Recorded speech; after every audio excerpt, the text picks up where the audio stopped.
Sway. Sway. Sway. Sway. In the morning. In the morning. In the morning. Shake it, bye. Wake your fuck ass up. That crust out your eyes. Yes.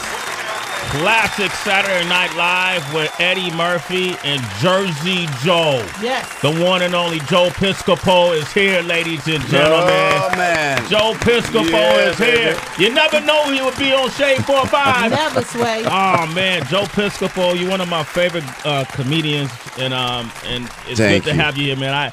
I know you got a new movie coming out, right? Yeah.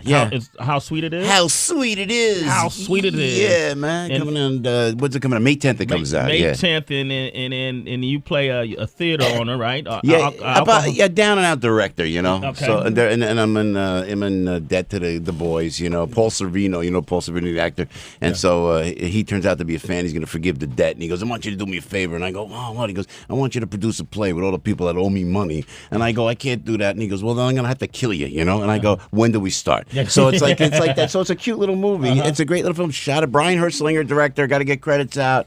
And Jay Black, the comedian. Jay Black's on the road all the time, and he's working on. And Rick Finkelstein, producer. So it's fun, man. So they're doing the XM Series thing. So I'm doing the whole tour. So I had to come in here. You got to come on Shade 45, man. And it's good to see you working. When did you do the MTV stuff? After all this? Yeah, I walked from here. As soon as I get off of here, I walk over to MTV. It's only 4 or 5 blocks away, man. God bless you. So you're up there immediately. They got you ready to rock. Yeah, man, they're working me like a slave, bro. But you're up early for this, no? Yeah, Joe, I love my job. Yeah, you know what I mean? I get to meet you. You got to keep working. To your point, Yes. as long as you're working. And that's the whole thing. And all I wanted to do was end up going into this business is working, you know? So when I'm on stage, I was in Colorado last week. I was the only Italian in Colorado. Italian. I swear to There's God. a difference between an Italian and an Italian? No, the Italians are in I'm from North New Jersey. My family comes from, and that's where. But you go out there, Joe, you are Italian, boy? I don't know, man. It gets you a little crazy. You know what I'm saying? Yeah. But you got to be nice. So I tell you what's a gas, though, playing all around the United States. So it's fun. Just keep working. That's all I want to do. Well, I want to ask you about Eddie Murphy because, man. Eddie Murphy now, may not resonate like he doesn't resonate as well as he did back in this time. Yeah. And you were talking about working with Eddie Murphy on Saturday Night Live. We often give Richard Pryor as the Godfather, especially when it comes to black comedians. But Eddie Murphy broke through a lot of doors and opened a lot of doors for a lot of younger comedians as well. And then people don't realize how much he went through, right? Exactly. Yeah. Matter of fact, I don't talk about it, I don't write about it, but I could tell you stories, man. Yeah. This kid was 19 years old, and Eddie Murphy. I have immense respect for this man. And I got to know, and I was introduced to the whole entertainment black community through Eddie Murphy, and I saw him break ground the way Sammy Davis Jr. did. You got to respect that. And people got flippant sometimes and say, "Nah, man, that's old stuff." It's not old stuff. You can't forget the fact that Sammy Davis couldn't play in Las Vegas, Nevada. Wow. That Frank Sinatra said at the time, he said, "I'm not going to play unless you put Sammy in the hotel right next to me." That's what happened. Yeah. How many black chicks did you bang hanging with? You want to hear that story?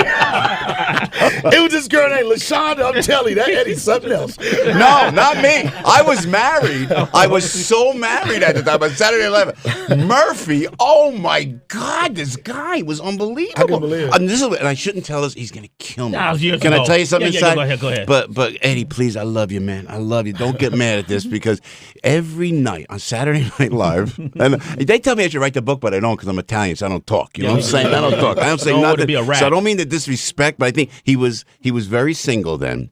Came on bigger than anybody. You can't relate to it now, how big Eddie Murphy was. Yeah. And here he was, and I'm telling you, he's a kid from Long Island, man. A kid from Long Island, 19 years old. And not only was he was a great, brilliant comic, but he was a great guy. We hung out. So we hung out. I think I was a dork dad, I'm always home with my kids. And Eddie was with, man, the women. Like you just can't, you can't imagine. I heard stories. Yeah, oh yeah. So like 11:25 Saturday night, and every week this used to happen. They go, "Piscipo, where's Murphy?" I know where he was. I know what he was doing, but I ain't telling anybody. So I go like this. I'll check out where he is. Hold on, I'll bring him right down. Hold on a second there. And I'd back out. I'd run up to the 17th floor, man. Now, on the 17th floor outside NBC, the way Lorne Michaels, the guy that started Saturday Night Live, you had to go 2 elevator banks because he didn't want the executives to go straight up to the crazies on the 17th floor.